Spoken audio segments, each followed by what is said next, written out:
पता है कब हमारे बड़े बूढ़े कहते हैं कि जिसकी ना फटी कभी बेमाई, अब वो क्या जाने पीर पर आई। तो कोई इंसान जैसे गंभीर बीमारी से जूझ रहा है या कोई शरीर के कष्टों से जूझ रहा है या उससे जूझ रहा है, तो उसी को पता है कि उसके साथ में क्या बीत रही है, क्या हो रही है।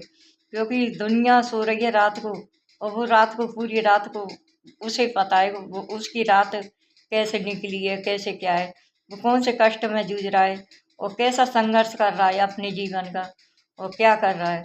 और अगर सवेरे अगर कोई वो मरीज अगर कोई चिड़चिड़ा भी है या अगर कुछ भी बोल रहा है या जैसा रोता रहता है, तो उस इंसान से नफरत नहीं करें कभी, कभी उसे वो नहीं करें, उसके वैसे शब्द नहीं बोलें।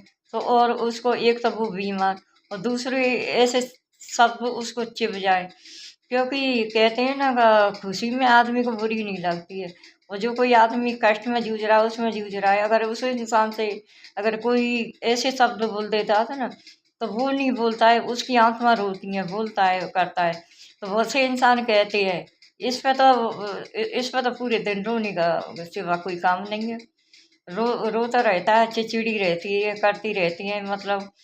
तो मेरी कहने की बात ये है कि इस तरह से कह के नहीं, वो उसको आप समझ ही नहीं रहे और उसके दिल को टोड़ रहे इस तरह से, ऐसे शब्द भूल गए नहीं। और कहते हैं बहुत से तो कहते हैं ये बीमार है तो हम क्या करें, इसको कष्ट हो रहा है तो हम क्या करें, इसको पीड़ा हो रही है तो हम क्या करें, और ये नहीं सोई तो हम क्या करें, इसने नहीं खाया तो हम क्या करें। ये चाह रही है कि मतलब को जैसे मेरे को हो रहा है ऐसे ही किसी और को हो जाए।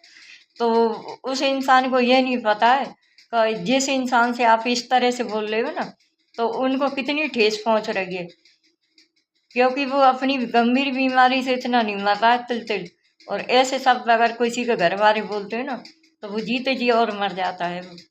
तो मेरी कहने की बात ये है का ऐसे इंसान को मेरी हाथ जोड़ की प्रार्थना, मैं सभी से हाथ जोड़ के प्रार्थना कर रही हूँ का जैसे गुरु जी कहते हैं ना कि पूजा करो, पाठ करो, करो। मैं ये नहीं कह रही हूँ कि मत करो, क्योंकि पूजा भगवान से ही, ये तो सत्य है कि भगवान है यहाँ हमें, ये तो सत्य है। पर मैं एक पूजा को और आपके लिए बताना चाह रही हूँ। अगर कोई अगर इस तरह से कोई चिड़चिड़ा रहा है, रो रहा है, या अगर कोई दुखी हो रहा है, तो उसकी पीड़ा को समझो। भगवान भी कहती हैं कि किसी के दुख में अगर कोई खड़ा हो जाता है, तो ये भी इस तरह की कोई पूजा है। अगर किसी की सेवा में कोई खड़ा हो जाता है, कोई दुखी की या कोई गरीबी की कोई उसमें खड़ा हो जाता है, ये भी ये इस तरह की पूजा है।